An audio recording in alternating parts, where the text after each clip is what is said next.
Dumipensa ang mga senador na binanggit ni dating DPWH Secretary Manuel Bonoan sa kanyang pagtestigo sa kasong malversation laban kay dating Senador Bong Revilla.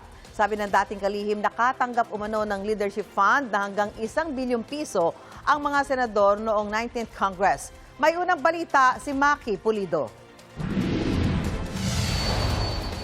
Leadership Fund, kung tawagin ni dating Department of Public Works and Highways o DPWH Secretary Manuel Bonoan, ang alokasyon sa budget na inilaan sa mga senador ng 19th Congress. Pagtestigo niya sa malversation case laban kay dating Senador Bong Revilla sa Sandigan Bayan, sinabi niyang may tig 24 billion pesos ang inilaang pondo para dito sa 2024 at 2025 DPWH budget. Hindi bababa sa kalahating bilyong piso kada senador, 1 bilyong piso kung chairman ng komite o may Senate leadership position. Si Senador Mig Zubiri na nooy Senate President ang may discretion umano sa hatian. Pero tugon ni Zubiri ni minsan hindi siya nag-request o humawak ng anumang listahan ng project request ng mga senador. Lahat umano ng request ay idinaan sa Senate Committee on Finance na tagapangasiwa ng budget process sa Senado. As long as it is no corruption, it is transparent and requested by the agency, I don't see anything wrong, Mr. President.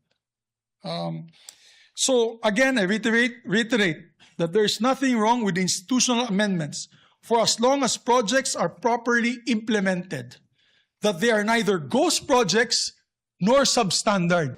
Nang tanungin naman ng prosekusyon si Bonoan kung sino pa ang nagpadaan ng listahan kay dating DPWH Undersecretary Roberto Bernardo, itinuro ni Bonoan sina Senator Bongo, Robin Padilla at Jinggoy Estrada.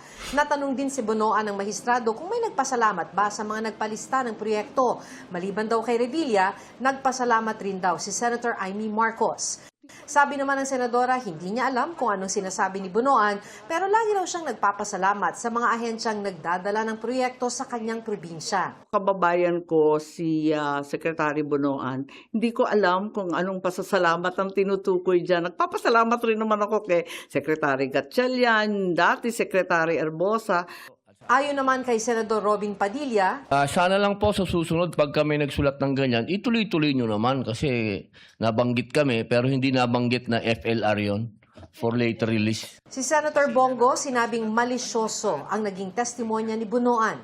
Sigurado po ako na wala naman tayong ipinasang listahan kay Yusek Bernardo. Sa anumang listahan na yan, pakiklaro lang po na napakaraming listahan talaga ng proyekto na dapat aksyonan ng DPWH sa ngayon. Pero hindi ito nangangahulugan na konektado po ito sa flood control o korupsyon. So bago lagyan ng kulay ang pagbanggit ng pangalan ko ni Senator Robin sa kanyang testimonya, bigyan sana ng tamang konteksto. Hinihinga namin ng reaksyon si Senador Estrada. Ito ang unang balita, Maki Pulido, GMA News.